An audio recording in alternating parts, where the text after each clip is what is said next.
Next collection అండి. Next collection వచ్చేసి నిజానికి ఒక రేంజ్ లో ఉన్న అవుట్ఫిట్స్ అండి.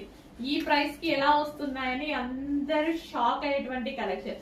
ఎందుకు అస్సలు నేను 2 days బ్యాక్ మ్యారేజ్ షాపింగ్ ఉందనేసి మామూలుగా వెళ్ళామన్నమాట బయటికి.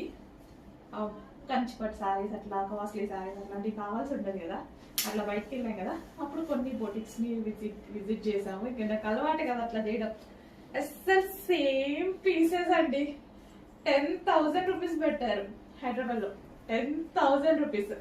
నేనైతే షాక్ అయ్యా, ఏంట్రా బాబు ఇంత ప్రాఫిట్, ఏముందో ఒక 2 అమ్ముకున్నా చాలు ఇంత మందిలో అన్నట్టుగా అనిపించింది నాకు ఆ టైంలో.